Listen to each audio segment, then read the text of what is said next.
يا عزيزي، ليس كل الكلاب أوفياء. واحد من أكتر الأفلام المنتظرة المتحمس لها اللي مستنينها بكل شغف أنا لوحدي كل الناس من خلال اللي بشوفه وبتابعه، وهو فيلم 7 دوجز، وده لأسباب كتير جدا جايين نتكلم فيها النهاردة. بتثق فيا؟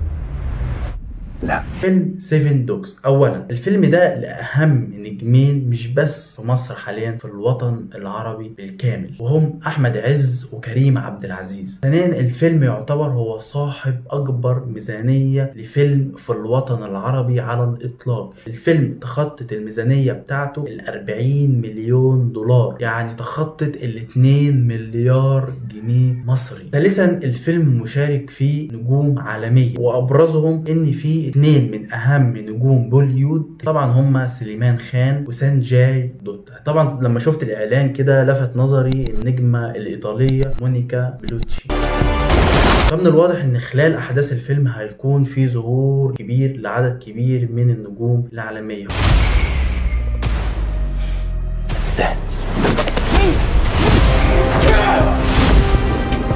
رابعا بقى، وده من اهم حاجات اللي موجودة في الفيلم، اتكلم على المخرج. الفيلم ده فيه 2 مخرجين، والمخرجين دول هما 2 مخرجين عالميين، وهما عادل العربي وبلال فلاح، الاتنين اللي نجحوا وكسروا الدنيا في الجزء الثالث والرابع لفيلم باد بويز. خامسا بقى ان الفيلم ده 7 دوجز من تأليف المستشار تركي آل الشيخ، وسيناريو وحوار محمد الدباح. سادسا بقى، وده اللي هيخلينا دلوقتي نيجي ونتكلم عن الابطال المشاركين في العمل. هو مش احمد عز وكريم عبد العزيز بس، دول هم الابطال الرئيسيين للفيلم، لكن في نجوم مصريين مش كتير مشاركين في الفيلم. تعالوا نتعرف عليهم مع حفظ الالقاب للجميع. كريم عبد العزيز واحمد عز، هنا الزاهد ومنى شلبي، طارق عماد وهالة صدقي، سيد رجب وناصر القصر. فنيجي دلوقتي لسؤال الحلقه، هل انت متحمس للفيلم؟ وايه توقعاتك اللي انت حاططها للفيلم دي؟ هل حاطط توقعات عاليه جدا بعد ما عرفت ميزانية الفيلم والابطال المشاركين في الفيلم، ولا هتقول لا لما ادخل الفيلم واشوفه وقتها اشوف التوقعات بتاعتي وارائي في الفيلم؟ فكل الكلام ده سيبولي تحت في الكومنتات، وقول لي ايه نسبة حماسك او متحمس قد ايه لفيلم 7 دوجز. كل اللي اتحقق في الدنيا كان اصله شخص حلم والناس قالوا له استحالة، فعلا تبقى مستحيلة لحد ما بتتحقق وانت تتدرس كحالة.